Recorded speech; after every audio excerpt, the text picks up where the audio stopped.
সুপ্রিয় দর্শক, আমি মুস্তফা দানিশ স্বাগত জানাচ্ছি সম্পাদকীয়তে। আজকের বিষয় বিচার বিভাগ, আর এ নিয়ে আলোচনার জন্য আমাদের স্টুডিওতে উপস্থিত আছেন প্রথমেই ইকতেদার আহমেদ, সাবেক জজ ও সংবিধান বিশ্লেষক। মাঝখানে আছেন কাজী আব্দুল হান্নান, সিনিয়র সাংবাদিক, এবং ওই প্রান্তে আছেন কাজী ফিরোজ রশিদ, জাতীয় পার্টির প্রেসিডিয়াম সদস্য ও সাবেক মন্ত্রী। তবে আলোচনা শুরুর আগেই চলুন দেখিনি এখনকার প্রধান শিরোনামগুলো। একের পর এক ফ্লাইট বাতিলে এলোমেলো হজ যাত্রার শিডিউল, ক্ষুব্ধ যাত্রীরা, অতিরিক্ত অর্থের বিষয়ে সৌদি কর্তৃপক্ষের সঙ্গে আলোচনার সিদ্ধান্ত।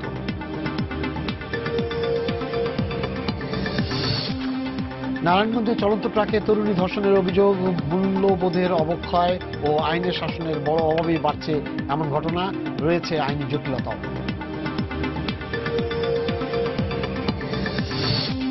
57 ধারায় মামলা গ্রহণে পুলিশের আইন শাখার অনুমতি লাগবে, জানালেন আইজিপি। খুলনায় গ্রেপ্তার সাংবাদিক আব্দুল লতিফের জামিন।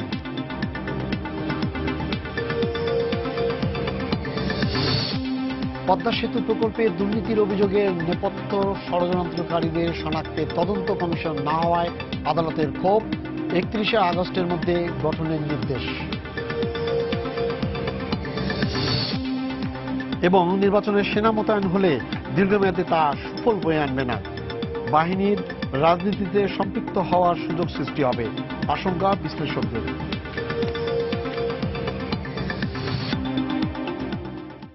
রশিদ ভাই, আমাকে বলেন কোন প্রেক্ষাপটে যে এই যে 16 সংসদের মানে যে আবারও সংসদের হাতে বিচার প্রতিনিধির যে তাদের যে অপসারণ করার যে ইয়েটা তৈরি করা হয় এবং সংবিধানে পাশ করা হয়, এবং যেটা এখন বলা হচ্ছে যে না, এটা বাতিল করা হলো, যেটা সুপ্রিম কোর্টে, কোন প্রেক্ষাপটে সংসদ সদস্যরা এই সিদ্ধান্তগুলো নিয়ে তারপরে 16 সংশোধনী আনেন? সংশোধনী এই যে ইয়াটাতে এটা সুপ্রিম কোর্ট করেছেন, সুপ্রিম কোর্ট করেছে, কিন্তু সংসদ তো এটা বিয়ে করেছিল, সংসদ তো পাশ করেছে। জি, এইটাই বলছি যে কোন প্রেক্ষাপটে সংসদের যে প্রেক্ষাপটটা ছিল, কি কারণে সংসদ কেন করেছে? এটা ছিল যে আমাদের সংসদের হাতে, জি, এবং সেখানে ছিল a judge shall not be removed from his office except by an order of the president passed pursuant to a resolution of parliament supported by not less than 2/3 majority. এটা ছিল যে পার্লামেন্টে পাশ করে এটা যাবে, 2/3 মেজরিটি হতে হবে মিনিমাম, তারপরে এটা মাননীয় রাষ্ট্রপতির কাছে যাবে, রাষ্ট্রপতি পরে এটা দেখবেন না কি করা যায়। এটা অনেক জটিল বিষয়, বড় বিষয়। এই যাবৎ যত জাজ এই যে যখন সংসদের হাতে ছিল তখনই বা কোন জাজ চলে গেছে, অথবা যখন সুপ্রিম জুডিশিয়াল কাউন্সিল কাছে ছিল তখন কোন জাজ গেছে আমার জানা নেই। আসলে এইটা কোনো মুখ্য বিষয় নয়। কেন হঠাৎ করে আসলো, কেন এইটাকে এত জটিল করা হইলো, আমরা মনে করি যে নির্বাহী বিভাগ, বিচার বিভাগ ও আইন বিভাগ, এইটা তিনটি বিভাগের সাথে তাদের সকলের মধ্যে একটা ভালো সম্পর্ক সমন্বয় থাকা উচিত। বিচার বিভাগ যদি সম্পূর্ণ স্বাধীনতা ভোগ না করে, দেশের আইনের শাসন থাকে না, গণতন্ত্র থাকে না, মানুষের মৌলিক অধিকার থাকে না, এবং যেখানে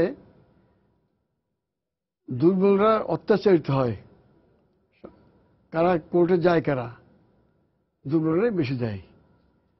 যেমন দেখি যে বিচার ব্যবস্থা, তখন এই যে সর্বোচ্চ আদালত কিন্তু তাদেরকে বিচারের সেখানে যে আশ্রয় নিতে হয় সবাইকে, অতএব তারা স্বাধীন। নির্বাহী বিভাগ এবং আইন বিভাগের মধ্যে, অর্থাৎ পার্লামেন্টের মধ্যে যদি কোনো সমন্বয়ের অভাব থাকে, তখন সেইটা বিচার বিভাগ এটাকে সমন্বয়হীনতা দূর করে দেয়, সমন্বয় সাধন করে, তারা একটা ব্রিজ হিসেবে কাজ করে। এই জাজমেন্টটা দিয়েছেন, এখানে আমি মনে করি না যে কারো বিএনপি বলতেছে যে এইটা supreme judicial council Zia Rahman করেছিলেন ওই সেকেন্ড প্রোক্লেমেশন অর্ডার অব 1978, এইটার মাধ্যমে। এইটা এখন আবার চলে আসলাম, তাদের জয় হয়েছে, বিজয় হয়েছে। আবার আওয়ামী লীগ মনে করতেছে যে তাদের কি পরাজয় হলো, কারো কিছু হয়নি। যে যেখানে সেটা আছে, সুপ্রিম কোর্ট যে জাজমেন্টটা দিয়েছে, পূর্ণাঙ্গ জাজমেন্ট পাইলে সম্পূর্ণ বলা যাবে, তবে নিশ্চয়ই এটা ভালো দিক আছে, খারাপ দেখার কিছু নাই। আমরা মনে করি যে এটা বিভেদ সৃষ্টি করার কারণ দরকার নাই। এটা খুব একটা জটিল বিষয়। এই যে বিচার বিভাগ এবং আইনসভার মধ্যে অথবা নির্বাহী বিভাগের মধ্যে কোনো বিভেদ সৃষ্টি করা বা দূরত্ব সৃষ্টি করা, এটা কারোর জন্যই সুখকর কোনো ব্যাপার না। দেশের জন্য না, রাষ্ট্রের জন্য না, গণতন্ত্রের জন্য না। এটা আমরা মনে করি যে পার্লামেন্ট তার আইন প্রণয়ন করবে, আইনগুলো যুগোপযোগী হবে, জনস্বার্থে জনকল্যাণে সে আইন হবে। সেখানে কোনো দুর্বলতা থেকে আইনের সেগুলো দেখার দায়িত্ব সুপ্রিম কোর্টের আছে, সর্বোচ্চ আদালত সেগুলো দেখার দায়িত্ব তাদের। অর্থাৎ যার যার দায়িত্ব নিয়ে এবং স্বাধীনতা নিয়ে তারা কাজ করবে, এটাই আমাদের মুখ্য বিষয়। এটা নিয়ে অনেক কিছু বলার নেই এই কারণে যে সর্বোচ্চ আদালতে একটা জাজমেন্ট হয়ে গেছে। এখন এটা রিভিউ করার খুব একটা বেশি কিছু আছে বলে আমার ব্যক্তিগত ধারণা নেই যে এখানে রিভিউগুলো কি হবে। এটা নিয়ে বেশি আলোচনা না করাই ভালো মনে করি। জি বল। যে দেখুন যে আমাদের সংবিধান আমাদের সুপ্রিম কোর্টকে দুই জায়গায় ক্ষমতা দিয়েছে যে কোনো আইন যদি সংবিধানের সাথে সাংঘর্ষিক হয় সুপ্রিম কোর্ট সেটা বাতিল করতে পারে। সেই ক্ষমতাটা সুপ্রিম কোর্টের রয়েছে। এখন কোন আদালত কি পদ্ধতিতে এটা বাতিল করবে এই ব্যাপারে কিন্তু সংবিধান নিশ্চুপ। আপনি যদি চতুর্থ সংশোধনীর দিকে তাকান সেখানে দেখবেন যে বঙ্গবন্ধু কিন্তু এই যে সুপ্রিম কোর্টের যে এই হাইকোর্ট বিভাগের যে রিট ক্ষমতা আছে এই রিট ক্ষমতাটা বাতিল করে সেখানে উনি আর্টিকেল 44-এ উনি বলেছিল যে আইন দ্বারা সাংবিধানিক আদালত অথবা কমিশন অথবা ট্রাইব্যুনাল প্রতিষ্ঠা করা হবে। তো এরপরে তার বঙ্গবন্ধু দীর্ঘদিন জীবিত থাকতে পারেন নাই, উনি হয়তো জীবিত থাকলে এটা উনি ইমপ্লিমেন্ট করতেন। এবং পৃথিবীর অন্যান্য দেশেও আপনি দেখবেন যে সাংবিধানিক আদালত আছে এবং সংবিধান সংক্রান্ত যে কোনো বিষয় সাংবিধানিক আদালতে যায়। তো বঙ্গবন্ধু তো অত্যন্ত বিচক্ষণ ছিলেন এবং বুদ্ধিমান ছিলেন। তো উনি যখন দেখলেন যে এই যে সংবিধানে এই বিষয়ে অস্পষ্টতা আছে তখন তিনি এই যে 44 অনুচ্ছেদের সংশোধনী এনে উনি বললেন যে হয় সাংবিধানিক আদালত অথবা ট্রাইব্যুনাল অথবা কমিশন প্রতিষ্ঠা করা হবে। তো আপনি দেখেন এখন যে এই আমাদের যে এই সুপ্রিম কোর্টের জাজরা ওনারা তো শপথের অধীন। তো ওনারা যখন শপথ গ্রহণ করাকালীন এটা কিন্তু মন্ত্রীরাও শপথের অধীন। মন্ত্রীরা শপথ যখন নেয় ওনারা বলে যে আমরা সংবিধানের রক্ষণ সমর্থন এবং নিরাপত্তা বিধান করব। কিন্তু সুপ্রিম কোর্টের একজন জাজ যখন শপথ নেয় উনি বলে যে বাংলাদেশের সংবিধান এবং আইনের রক্ষণ সমর্থন এবং নিরাপত্তা বিধান করব। তাহলে একজন বিচারপতি যখন শপথ গ্রহণ করছেন উনি তো তাহলে সংবিধান এবং আইন তখন ওনার শপথ গ্রহণ করাকালীন যে অবস্থায় আছে এই অবস্থা থেকে উনি বিচ্যুত হতে পারেন কিনা, এটা কিন্তু সাংবিধানিক প্রশ্ন বা আইনগত প্রশ্ন, এই ধরনের প্রশ্ন কিন্তু দেখা দেয়। সেজন্যই কিন্তু যে সকল দেশে সাংবিধানিক আদালত আছে ওদেরকে কিন্তু সেপারেট জুরিসডিকশন দিয়ে দেওয়া হয় এবং তাদের শপথও ভিন্নধর্মী হয়। আপনি দেখেন এই যে সংসদ সদস্যরা আইন প্রণয়ন করে এবং একজন মন্ত্রীও সংসদ সদস্য, মন্ত্রী এবং সংসদ সদস্যের শপথ কিন্তু এক না। একজন মন্ত্রী শপথ নিচ্ছে যে তিনি সংবিধানের রক্ষণ সমর্থন এবং নিরাপত্তা বিধান করবেন, কিন্তু সংসদে যখন একজন মন্ত্রী আইন প্রণয়ন কাজে যখন লিপ্ত হয় তখন কিন্তু আর তিনি সেখানে কিন্তু সংসদ সদস্য হিসেবে উনি আইন প্রণয়ন করেন, মন্ত্রী হিসেবে তিনি আইন প্রণয়ন করেন না। তো একজন সংসদ সদস্য একজন মন্ত্রীকেও সংসদ সদস্য হিসেবে শপথ নিতে হয় যে সংসদ সদস্য হিসেবে তিনি তার দায়িত্ব পালনকে ব্যক্তিগত স্বার্থের দ্বারা প্রভাবিত হতে দিবেন না। এখন আপনি দেখেন যে আমাদের একটা আইন আছে, এটাকে বলা হয় জেনারেল ক্লজেস অ্যাক্ট। এই আইনটার বিষয়ে আমাদের সংবিধান তো হচ্ছিল সর্বোচ্চ আইন, কিন্তু সংবিধানের আর্টিকেল 152 সাব আর্টিকেল 2-তে বলা আছে যে অন্যান্য আইনের ব্যাখ্যার ক্ষেত্রে জেনারেল ক্লজেস অ্যাক্ট যেভাবে প্রযোজ্য সংবিধানের ব্যাখ্যার ক্ষেত্রেও জেনারেল ক্লজেস অ্যাক্ট সমভাবে প্রযোজ্য হবে। এবং জেনারেল ক্লজেস অ্যাক্টের আপনি যদি সেকশন 6 সাবসেকশন 1-এর দিকে তাকান সেখানে বলা আছে যে unless different intention appears, repeal shall not revive anything not in force or existence at the time repeal takes effect. অর্থাৎ বাতিল কার্যকরকালীন কোনো কিছু যদি অকার্যকর বা অস্তিত্বহীন থাকে বাতিল আদেশ দ্বারা আপনি সেটাকে পুনর্বহাল করতে পারবেন না।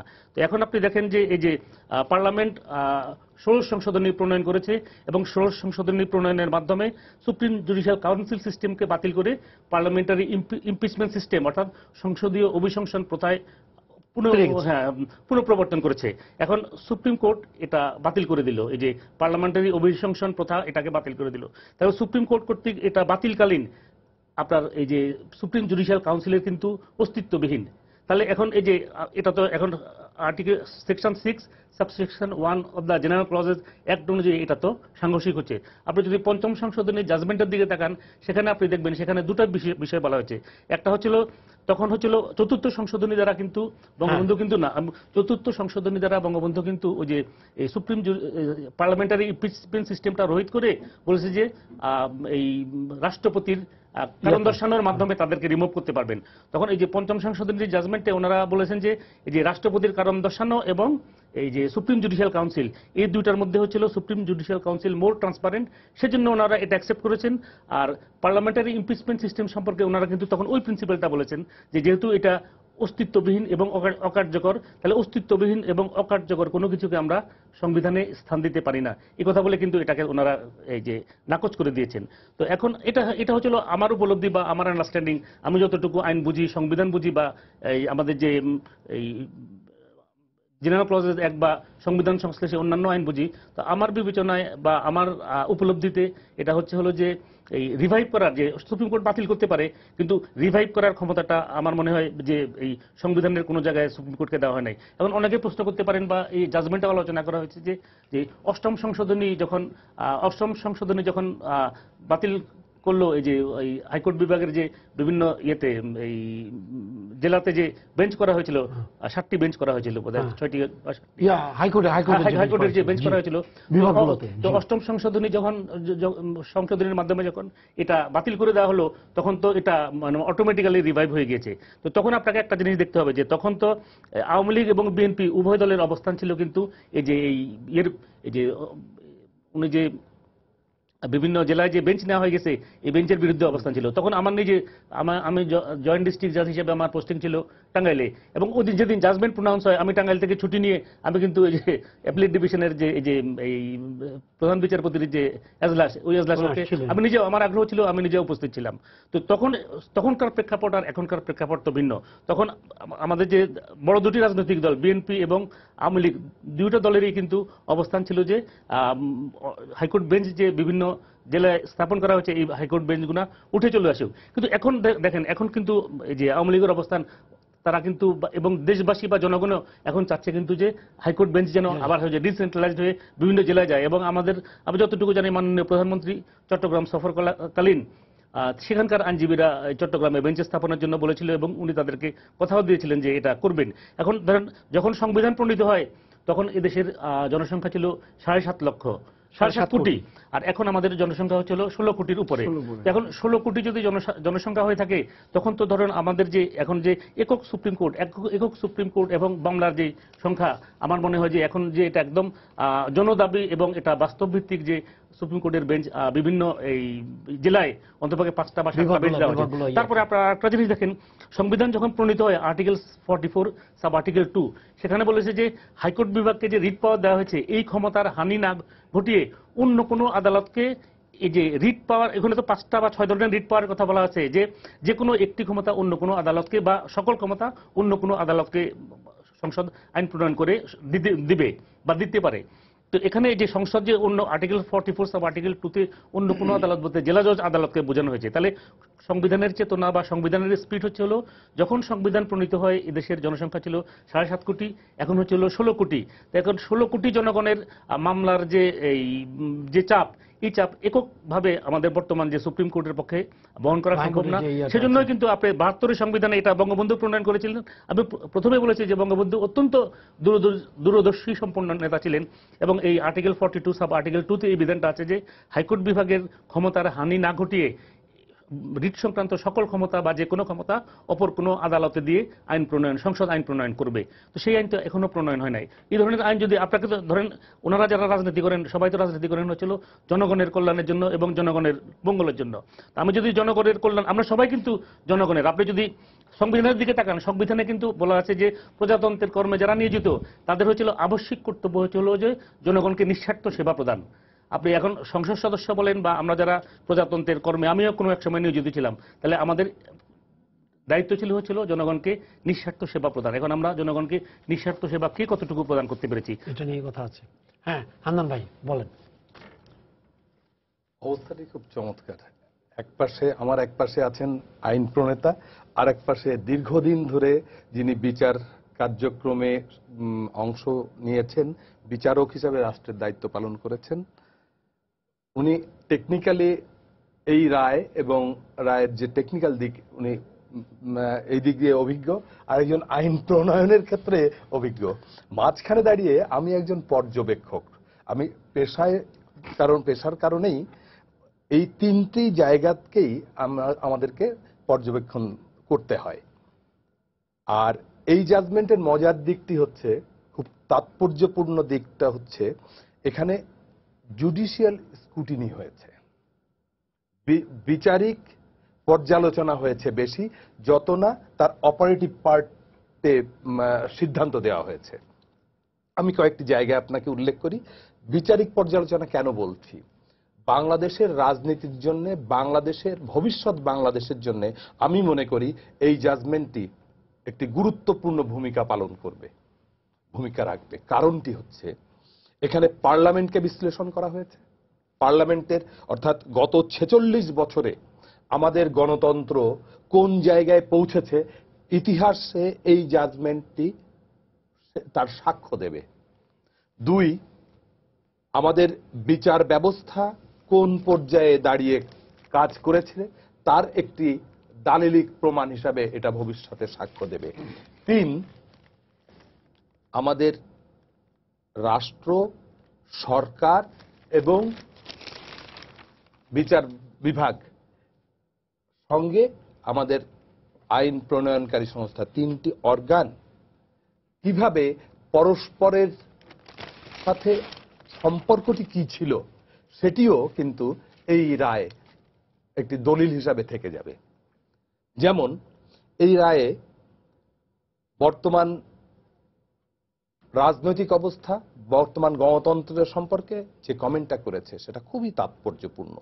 এখানে প্রধান বিচারপতি এই জাজমেন্ট দিতে যে বাংলাদেশের প্রেক্ষাপটে রাজনৈতিক অবস্থাকে কি বলেছেন, উনি বলছেন ক্ষুদ্র এবং সংকীর্ণ দলীয় স্বার্থে একটি ভুয়া ও মেকি গণতন্ত্র প্রতিষ্ঠা করেছেন আমাদের রাজনীতিকরা। একটি হিস্টোরিক্যাল ডকুমেন্ট হিসাবে এই বক্তব্যটা কিন্তু ভবিষ্যতে পর্যালোচনায় আসবে। দ্বিতীয়ত, উনি সংসদ এবং এই যে বিষয়টি তাদের পর্যালোচনায় এসেছে যে ষোড়শ সংশোধনী কি হবে, ষোড়শ সংশোধনীতে যে কনসেপ্টটিকে উনি বাতিল করলেন, সেই বাতিল করতে যে ওনারা যেটা বলেছেন, আমাদের নির্বাচন প্রক্রিয়া এবং সংসদ শিশু অবস্থায় রয়ে গেছে। জনগণ এই দুটি প্রতিষ্ঠানের উপর আস্থা অর্পণ করতে পারছে না। এই দুটি প্রতিষ্ঠান যদি জনগণের আস্থা এবং শ্রদ্ধা অর্জনের জন্য প্রাতিষ্ঠানিকরণের থেকে বিরত থাকে, তাহলে কোনো গ্রহণযোগ্য নির্বাচন হতে পারে না। একটি অবাধ ও গ্রহণযোগ্য নির্বাচনের অভাবে বিজ্ঞ রাজনীতিবিদদের নিয়ে সংসদ গঠিত হতে পারছে না, বরং তা সংসদের নিজের প্রাতিষ্ঠানিকরণকে ব্যাহত করতে পারে। এটি হচ্ছে আমাদের জুডিশিয়াল স্ক্রুটিনি।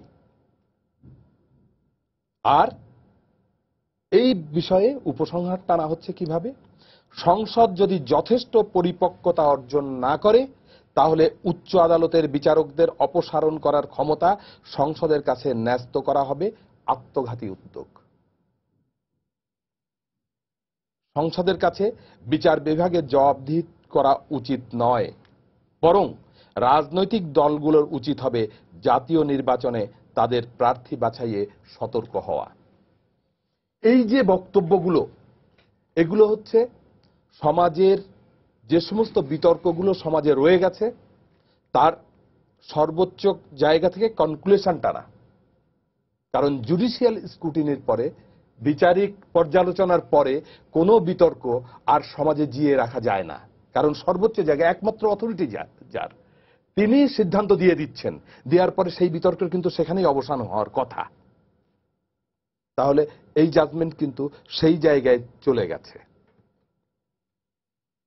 আমাদেরকে এই জাজমেন্টের ক্ষেত্রে আমি এই জন্যই বললাম যে ভবিষ্যৎ বাংলাদেশের জন্য এটি একটি বড় দলিল হিসাবে কাজ করবে। এটি ভালো কি মন্দ আমি সেই আলোচনা, সেই বিশ্লেষণে যাব না। সেই বিশ্লেষণের ভার আমাদের রাজনীতিকদের। আর টেকনিক্যালি এই জায়গায় ওনারা কতটুকু বিচ্যুত হয়েছেন, কতটুকু হননি, সেই বিচার ভারও কিন্তু এই বিষয়ে যারা বিশেষজ্ঞ তারা করবেন। আমার কাছে একজন সাধারণ মানুষ হিসাবে আমার কাছে কিছু বিষয়ে আমার কাছে ভালো লেগেছে, কিছু বিষয়ে আমার কাছে ভালো লাগেনি। ভালো লাগার বিষয়টি আমি বলতে চাই যে বারবার করে আমাদের এখানে বিচার অঙ্গনে যারা কাজ করেন, বিশেষ করে লোয়ার জুডিশিয়ারি এবং হায়ার জুডিশিয়ারির বিচারকদের কোনো আপনার নীতিমালা নেই বিচারকদের জন্য, কোনো এই ধরনের সমালোচনা করা হয়। আসলে আমি বরাবর বলেছি না, আছে তার আমরা বিভিন্ন সময় কথা বলতে যে আমরা দেখিয়েছি এ ধরনের নীতিমালা ছিল বলেই সুপ্রিম জুডিশিয়াল কাউন্সিলের কাছে বিচার প্রার্থনা করা হয়েছিল একজন বিচারকের বিষয়ে। সেই সময়ে এই নীতিমালার আলোকেই কিন্তু বিষয়টি পর্যালোচনা করা হয়েছিল এবং তার প্রেক্ষিতে যখন সুপারিশ করা হয়েছিল সেই সুপারিশ অনুযায়ী তিনি পদত্যাগ করেছিলেন, অপসারণ করার প্রয়োজন হয়নি। এই রায়ে সেটিকে এবং পরবর্তীতে ওই মামলার নতুন করে যখন রিভিশন হয়, সেই রিভিশনে যে 40 দফা সুপারিশ নীতিমালা করে দেওয়া হয়েছিল গত বছর, এই রায়ে সেটিকে আরো নতুন করে পর্যালোচনা করে 39 দফা একটি নীতিমালা প্রণয়ন করে দেওয়া হয়েছে। এটা একটি বড় আইন প্রণয়ন আমি মনে করি। এটি আমার কাছে খুব মনে করেছি একটা স্পষ্ট গাইডলাইন চলে এসেছে।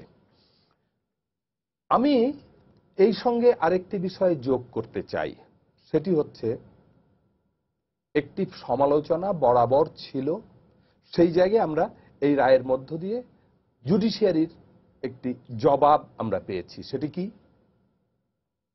পঞ্চম সংশোধনী মামলা এবং সপ্তম সংশোধনী মামলার ভিতর দিয়ে যখন আমরা দেখলাম যে সামরিক শাসনকে অবৈধ ঘোষণা করে তার কার্যকলাপকে যেভাবে ভয়েড ডিক্লেয়ার করা হলো, সেই ডিক্লেয়ার করার পরে বাংলাদেশের অনেক বিষয়ে তারা মার্জনা দেন নাই, কিন্তু কিছু বিষয়কে আমরা লক্ষ্য করেছি যে বৈধতা দেওয়া হয়েছে। আমাদের পার্লামেন্ট যখন সেইগুলোর উপরে কাজ করে নতুন করে সংশোধনী আনলেন, পার্লামেন্টে যখন সংবিধান সংশোধনী এনে কিছু আইনকে আবার পুনর্বহাল করলেন, নতুন করে অধ্যাদেশগুলোকে, আইনের যে সমস্ত অধ্যাদেশ বাতিল হয়ে গেছে, যে সমস্ত আইন বাতিল হয়ে অধ্যাদেশ আকারে ছিল সেগুলো বাতিল হয়ে গেছে, সেগুলোকে আবার আইনি রূপ দিয়ে আবার আইন পাশ করলেন। তখনও কথা উঠেছে যে আমরা 72-এর সংবিধানে ফিরে যাব কি যাব না। 72-এর সংবিধানকে পুনঃপ্রতিষ্ঠার যে আন্দোলন বর্তমান ক্ষমতাসীন দল করেছে এবং অনেক স্বাধীনতার সপক্ষের শক্তি বলে যারা দাবি করেন, যে রাজনৈতিক দলগুলো তারা দাবি করেছেন, সেই জায়গায় যে ডেভিয়েশনগুলো ছিল, সেই ডেভিয়েশনগুলো কেন জুডিশিয়ারি অ্যালাউ করেছে, এই ব্যাপারে একটা সমালোচনা বারবার এসেছে এবং জনমনে প্রশ্ন ছিল। আমরা এই জাজমেন্টের ভিতরে তার কিছু সুস্পষ্ট জবাব পেয়েছি জুডিশিয়ারির পক্ষ থেকে।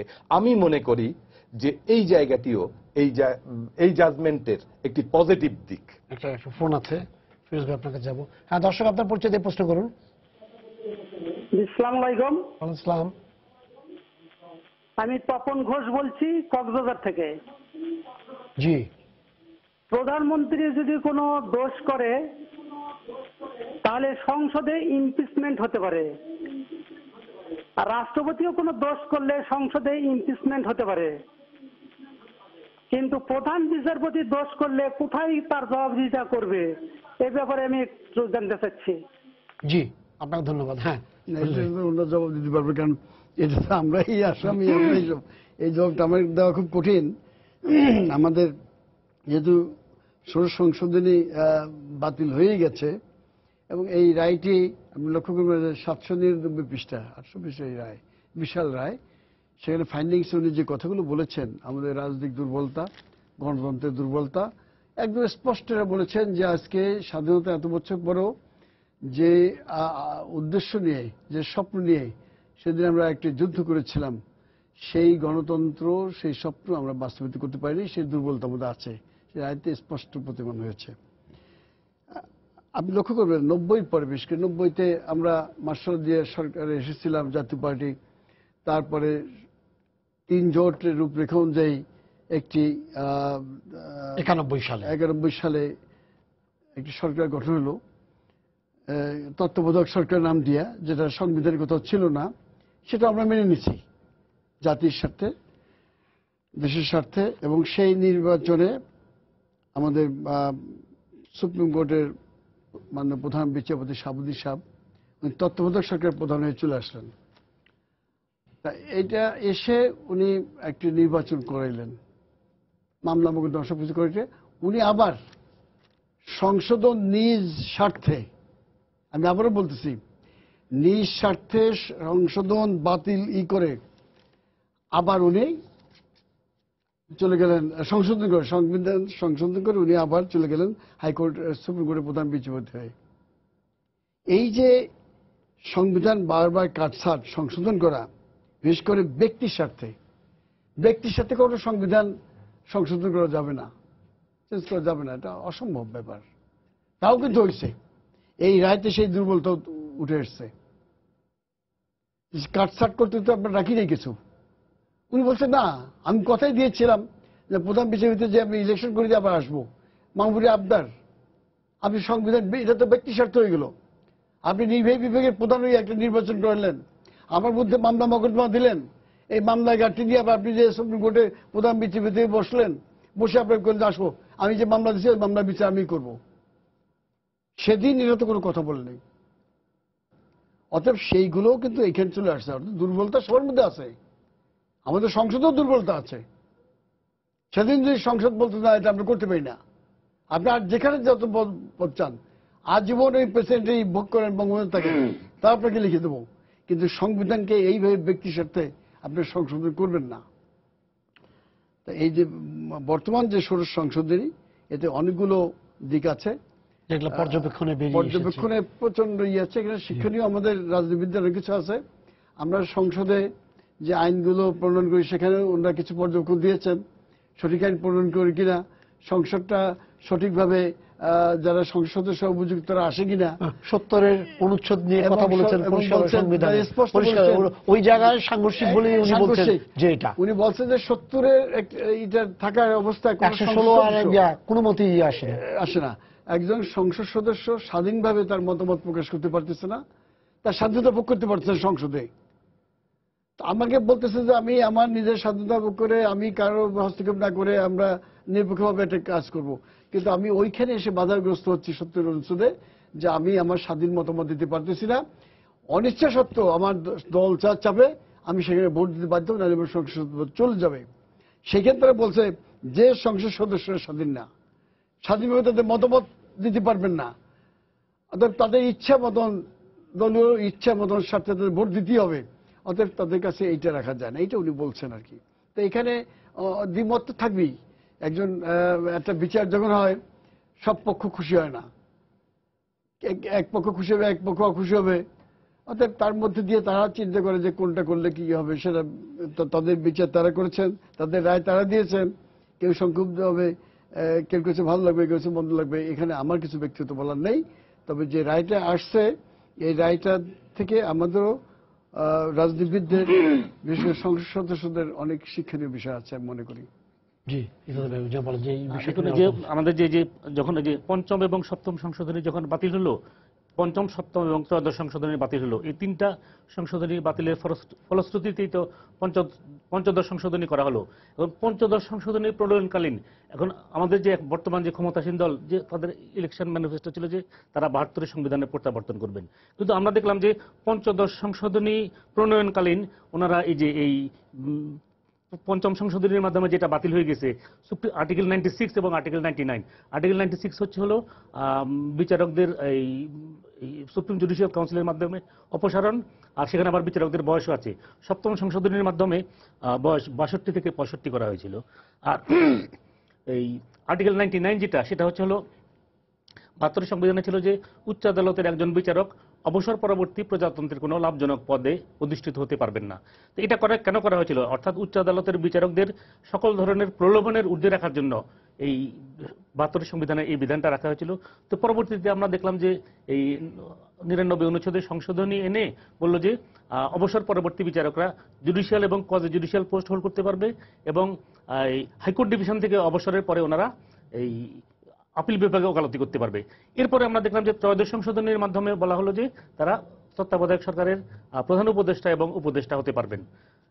পঞ্চদশ সংশোধনী প্রণয়নকালে আমরা দেখলাম যে খালি ওই যে তত্ত্বাবধায়ক সরকারের উপদেষ্টা এবং প্রধান উপদেষ্টা ওইটা বাদ দেওয়া হলো, কিন্তু এই যে এই বাকিগুলো যেগুলো এগুলো এই যে বয়স 62 থেকে 65, তারপরে হচ্ছিল এই যে এই আধার বিচারিক পদে অধিষ্ঠিত হওয়া, আপিল হাইকোর্ট বিভাগের থেকে অবসর পরবর্তী আপিল বিভাগে ওকালতি করা, তারপরে হচ্ছিল যে সুপ্রিম জুডিশিয়াল কাউন্সিল, এগুলো সবকিছু রেখে দিল।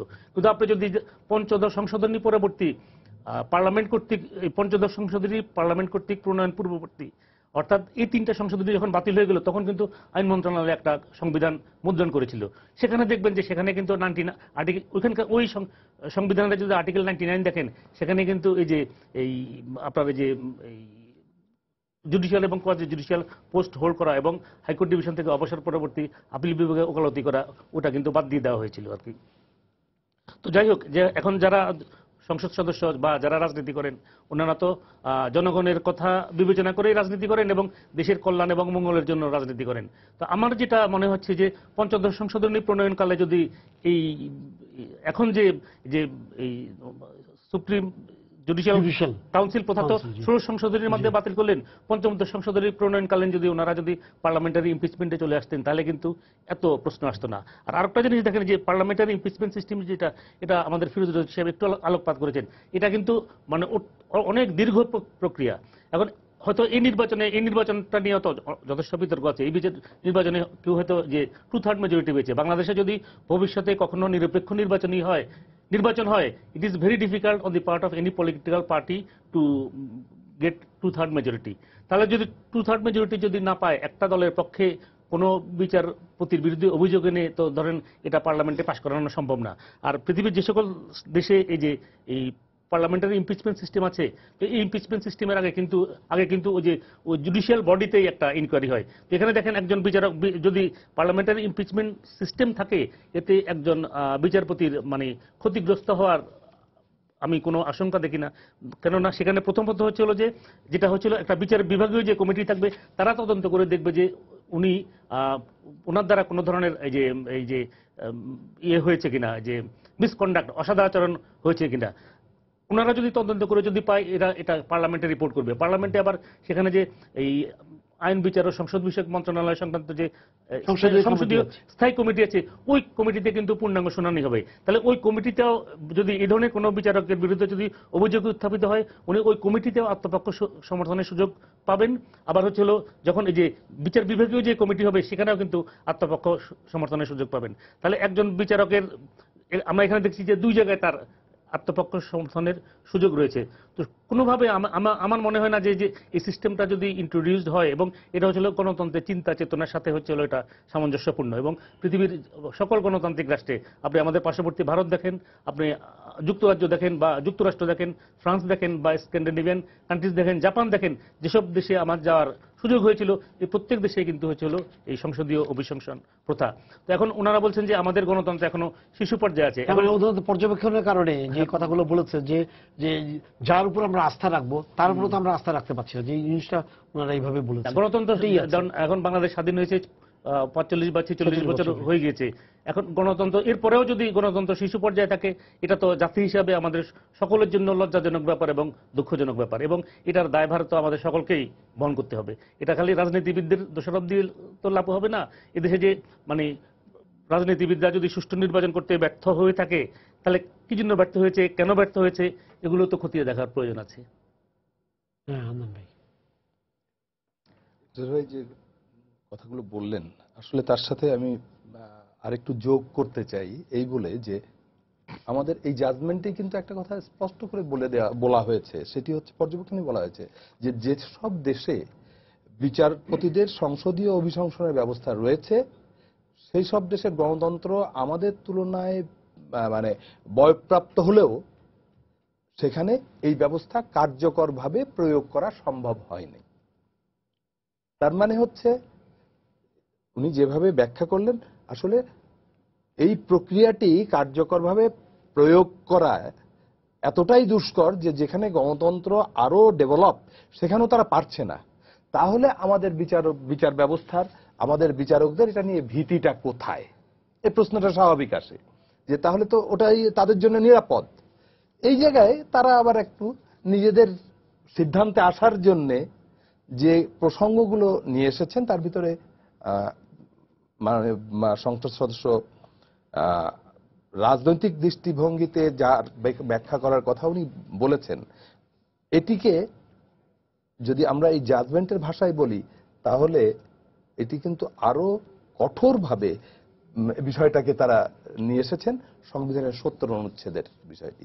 সেই জায়গায় তারা কিভাবে সমালোচনা করছেন দেখেন, বলছেন সংসদের কোনো ইস্যুতেই আমাদের সংসদ সদস্যরা দলীয় অবস্থানের বিরুদ্ধে কোনো অবস্থান নিতে পারেন না। আরো বলছেন কি, সংসদ সদস্যদের যদি সন্দেহের চোখেই দেখা হয় তাহলে তাদের কি করে উচ্চ আদালতের বিচারকদের অপসারণের মতো দায়িত্বশীল সিদ্ধান্ত নেওয়ার কাজে ন্যস্ত করা যায়। আমাদের সংসদ সদস্যদের ব্যাপারে ৭০ অনুচ্ছেদকে ওনাদের এই সিদ্ধান্তে আসার ক্ষেত্রে কত কঠোরভাবে তাদের অবস্থানকে সমালোচনার জায়গায় নিয়ে এসছেন এবং বলছেন যে এই অনুচ্ছেদের উদ্দেশ্যের চেতনা যেটা ছিল সেই চেতনাটা হলো যে সরকারের স্থিতিশীলতা এবং ধারাবাহিকতা রক্ষা করার জন্য দলের সদস্যদের ভিতরে শৃঙ্খলা বিধানের জন্য এই ৭০ অনুচ্ছেদটা একটা পজিটিভ অর্থেই দেওয়া হয়েছে। কিন্তু বাস্তবতাটা হচ্ছে আসলে তারা তাদের দলের উচ্চ পর্যায়ের হাতে জিম্মি। আমাদের সংসদ সদস্যরা তার দলের উচ্চ পর্যায়ের হাতে জিম্মি। সেই অবস্থায় সংসদের হাতে বিচারকদের অপসারণ ক্ষমতা দেয়া হলে বিচারকরা দলের হাইকমান্ডের অনুকম্পা নির্ভর হয়ে যাবেন। এই জায়গায় এই যে এই অবজারভেশনটা খুব ইম্পর্টেন্ট, খুবই তাৎপর্যপূর্ণ। শুধুমাত্র যদি এই জায়গাকে ভিত্তি করে সুপ্রিম জুডিশিয়াল কাউন্সিলকে নতুন করে নিয়ে আসা যায় তাহলে আমাদের সংসদকে কার্যকর করতে হলে, সংসদকে প্রকৃত আইন প্রণেতাদের একটি প্ল্যাটফর্ম হিসাবে যদি আমাদের গড়ে তুলতে হয়, ডেভেলপ সংসদ করতে হয়, তাহলে এই জায়গা নিয়ে আমাদের বোধহয় সংসদ সদস্যদের ভাবাটা এখন জরুরি হয়ে পড়েছে।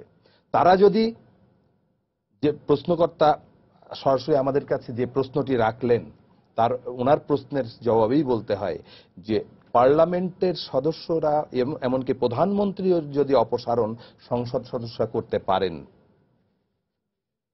কিন্তু আসলে বিধান আছে সেটা কার্যকর করা যাবে। একজন মন্ত্রীর ক্ষেত্রে এই পার্লামেন্টে এ যাবৎকালে একটি মাত্র রেজলিউশন মুভ হয়েছিল, অনাস্থা প্রস্তাব এসেছিল, সেটিও কিন্তু দলের রুলিং এর কারণে সেই অনাস্থা প্রস্তাব পাশ করা সম্ভব হয়নি। যদিও আমি নাম উচ্চারণ করতে চাই না ওই সংসদ সদস্যের, কারণ উনি মরহুম, সেটি ছিল দুর্নীতির কারণে। দুর্নীতির কারণে একজন মন্ত্রীর অপসারণ এই পার্লামেন্ট থেকে সম্ভব হয়নি। প্রধানমন্ত্রীর তো প্রশ্নই ওঠে না। অতএব কেতাবে থাকলেও কেতাবের গরু কিন্তু বাস্তবে দুধ দেবে না। এই কারণেই এই বিচারকদের অভিসংসদের যে বিষয়টি, আদালত যে আশঙ্কা ব্যক্ত করেছেন আমি তার সাথে দ্বিমত করি না, কিন্তু আমার দ্বিমতের জায়গাটি হচ্ছে ওই জায়গায় যদি পার্লামেন্টকে ডেভেলপ ডেমোক্রেসির জন্য এই পার্লামেন্টকে তৈরি করতে হয় তাহলে ৭০ অনুচ্ছেদ যেমন একটি থ্রেট, একটি প্রতিবন্ধকতা, একটি হার্ডল, তেমনি আরেকটি বড় হার্ডল হচ্ছে সংবিধানের ১১৬ ক। এই 116 ক রেখে আপনি সেপারেশন করবেন 116 কোন 116 116 এবং 116 এই দুটাই 16 কত বলেছে যে বিচার বিভাগ স্বাধীন। স্বাধীন, না, কিন্তু আমি বলছি 116 আপনি 116 রাষ্ট্রপতির হাতে হ্যাঁ, দিয়ে নিয়ন্ত্রণ রেখে। ক্ষমতা দিবেন, আবার বলবেন বিচার বিভাগ স্বাধীন। দুইটা সেলফ না কন্ট্রাডিক্টরি। কিন্তু ওটা তো 109 এর মধ্যে, মানে যে এই difference-টা যে জায়গায় চলে এই যে সেলফ কন্ট্রাডিক্টরি অবস্থা, এইটাকে রেখে আমি বলছি, এই হার্ডেলকে রেখে আপনি জুডিশিয়ারির সেপারেশন, মাজদার হোসেন মামলার জাজমেন্ট দিয়ে সেপারেশন হয়ে গেছে বলে যে আত্মম্ভরিতা আমরা করছি, এই আত্মম্ভরিতা সুযোগ আছে বলে আমি মনে করি না। যে কারণেই এখনো পর্যন্ত প্রেষণ নামের বিচারকদের প্রেষণে নিয়ে নির্বাহী বিভাগে রেখে দেওয়ার যে সুযোগ এবং আইন মন্ত্রণালয় থেকে ফাইল ইনিশিয়েট করা, এই ব্যবস্থা রেখে নির্বাহী বিভাগের হাতে রেখে আপনি বিচার বিভাগের পৃথক সচিবালয় না করে আপনি বিচার বিভাগ পৃথকীকরণ হয়ে গেছে বলে যে আত্মম্ভরিতা আমরা সারা জাতি ঢাকঢোল পিটিয়ে বিচার বিভাগ স্বাধীনতা দিবস উদযাপন করা শুরু করে দিয়েছি, এই বিষয়গুলো নতুন করে নজর দেওয়ার সময় এসছে বলে আমি মনে করি। এই জাজমেন্ট আমাদেরকে সেই জায়গাগুলোকে চোখে আঙুল দিয়ে রেখে দিচ্ছে। হ্যাঁ, শেষ পর্যায়ে আছি, কি বলবেন যে 116 এবং 109? 116তে বলা হচ্ছে যে প্রেসিডেন্ট। আচ্ছা, যেহেতু ওই জায়গাটা ছিল সুপ্রিম কোর্ট, ওনারা যেটা বলছেন, ওনার অবজারভেশন শুধুমাত্র সুপ্রিম কোর্টের জায়গাটায় প্রেসিডেন্ট শব্দটা প্রতিস্থাপন করা হয়েছে চতুর্থতে। আচ্ছা, আর ওনারা বলছেন যে 116তে যেটা 109 যেটা আছে, বলছে এই সব জিনিসপত্র হাইকোর্টের ইয়াতে থাকবে। তো বলছে হাইকোর্টের এখানে থাকবে, এখানে বলছে, আর 116তে বলছে এটা প্রেসিডেন্টের ইয়াতে। ওনারা যে ওনাদের ইয়েটার মূল ইয়েটা কিন্তু যে সাংঘর্ষিক এই জায়গায় এসছে, দুইটা জিনিস একসঙ্গে থাকবে কি করে? দেখেন, মুশকিল হচ্ছে যে একজন সংসদ সদস্য হিসেবে সবকিছু বলাটা কঠিন এখানে। যেটা মূল জায়গাটা হচ্ছে 70 অনুচ্ছেদ, এইটা যে পর্যন্ত থাকবে এটা হচ্ছে সব থেকে বড় বাধা সবকিছু করার জন্য। কারণ দেখবেন যে আমাদের আইনগুলো যখন আসে আমাদের কাছে সমস্ত হাতটাত ঘুরে, সরকার দলের সদস্য কিন্তু এখানে কোনো সংশোধন দেয় না, দিতে তারা পারে না। কারণ তারা জানে যে ওখান থেকে আইনটা এসছে, আইন মন্ত্রণালয় থেকে এটা ড্রাফটিং হয়েছে, আমাদের সংসদের স্ট্যান্ডিং কমিটি আছে, সেখান থেকে পাশ করে ক্যাবিনেটে গেছে, ক্যাবিনেট পাশ করে চলে আসছে। এখানে তারা কোনো নীরব থাকে। অনেক আইন প্রেরণা অনেক দক্ষ আছেন, কিন্তু তারা নীরব থাকে, কোনো কথা একটু মানে ওই যে 70 অনুচ্ছেদ আছে বলে এই বয়সে তার কথা বলে না। আমরা কিছু কথা বলি, কিন্তু এটা তো হানা ভোটে শেষ হয়ে যায়। জি, তবে আমার কথা যে এই যে পার্লামেন্ট দ্বারা ইমপিচমেন্ট, এটা তো কোনো বাস্তব পদক্ষেপ এটা নেওয়া সম্ভবই না, কারণ এত জটিল এটা। কারণ একজন বিচারপতিকে সরাতে হলে তারা একটি বিচার বিভাগের একটা ইনকোয়ারি কমিটি হবে, সেই ইনকোয়ারি কমিটি থেকে একটা রিপোর্ট চলে আসবে সংসদীয় পার্লামেন্টের স্ট্যান্ডিং কমিটির কাছে। জি। সেই স্ট্যান্ডিং কমিটিও উনি এসে কথা বলতে পারবেন, আত্মপক্ষে সমর্থন করতে পারবেন। সেখান থেকে পার্লামেন্টে এসে 2/3 মেজরিটি আলাপ আলোচনা করে সেটা মাননীয় রাষ্ট্রপতির কাছে যাবে। এইটা এত দীর্ঘ পথ, এত জটিল, কিন্তু এইটা কখনো হতো না। তারপরও এই জাজমেন্টটা একটা বিশাল জাজমেন্ট দিয়ে ফেলেছে আমার মনে হয়, যেটা সব দিক থেকেই সবকিছু মিলিয়ে কিন্তু সবকিছু। আমি আর এর বেশি কিছু বলবো না, কোনো শব্দ আমার জানা নেই এই মুহূর্তে। এটা তাৎপর্যপূর্ণ জাজমেন্ট। এটা যেহেতু ওই ইসে চলে গেছে সুপ্রিম জুডিশিয়াল কাউন্সিল গেছে, সেখানে বা কতটুকু সুযোগ সুবিধা আছে আর এখানে বা কি অসুবিধাগুলো ছিল, এটা আমার কাছে বোধগম্য না। কোন দিকে কিছু হয় না, কিন্তু মাঝখান থেকে বড় জাজমেন্ট আমরা 790 পৃষ্ঠায় পেয়ে গেছি। অনেক বিষয় নিয়ে, অনেক বিষয় নিয়ে কথা হয়েছে, এবং এখানে অনেক রাজনৈতিক দর্শন আছে, পথ প্রদর্শন আছে, এবং জটিল বিষয় তারা আমাদের সামনে তুলে ধরেছে, যেগুলো আমরা সবই জানা। তো এটা ঠিক যে 70 অনুচ্ছেদটা এটা আমাদের সবার জন্য একটি বড় বাধা। কারণ একচ্ছত্র যিনি দলের কর্তা ব্যক্তি, তার একচ্ছত্র প্রাধান্য ঠিক রাখার জন্য এইটা রেখে দিচ্ছেন। এটা কোনো সরকার কিন্তু সরায় নাই। ওনারা যেটা বলেছেন, অতীতে কোনো সরকারই এই 70 অনুচ্ছেদ সরিয়ে কোনো কাজ করেনি। অতএব এটা শুধু কোনো একটি বিশেষ গভর্নমেন্টের জন্য না, এটা সবার জন্য আমাদের একটি বার্তা তারা পৌঁছে দিয়েছেন। সব দিক থেকে জাজমেন্ট সম্পর্কে আমি কিছু বলবো না, কারণ জাজমেন্ট হয়ে গেছে। এইটা অ্যাটর্নি জেনারেল যেটা বলেছেন যে তার সবচেয়ে দুঃখ লেগেছে যে 72 সংবিধানটা একটি রক্ত দিয়ে গড়া সামরিক সরকার, বরং সামরিক সরকার একটা দিয়েছেন। এখন কোন সরকারই যদি একটি ভালো কাজকে করে থাকে, সেইটা কোন সরকার করছে কি করছে বড় কথা না, সে দেশের কল্যাণে কতটুকু আসছে এটা দেখার হলো মূল বিষয়টা। দেখা যাক আমাদের কি হয়। এইটা পার্লামেন্টে সময় না, আলোচনা হবে, সময় শেষ হয়ে গেছে। স্বাধীন আলোচনা হবে, সেখানে চুলচেরা বিশ্লেষণ হবে, দেখি কি আসে। কিন্তু এরপরও কিন্তু আবার একটি সমন্বয় করে আরেকটি আইন করা যায়। আমি মনে করি যে আমাদের কাছে যথেষ্ট সময় আছে এবং সুযোগ আছে পার্লামেন্টের কাছে যে এইটাকে কিভাবে সমন্বয় আবার করা ইয়ে যায়, করে, আবার জি। একটি নতুন আইন করা যায় কিনা। তো আমাদের সময় শেষ হয়ে গেছে। আপনাদের ধন্যবাদ স্টুডিওতে আসার জন্য। সবাইকে শুভেচ্ছা জানিয়ে শেষ করছি আজকের সম্পাদকীয়। আগামীকাল আবারও দেখা হবে রাত 10টায়। দেখার আমন্ত্রণ রইল। শুভরাত্রি।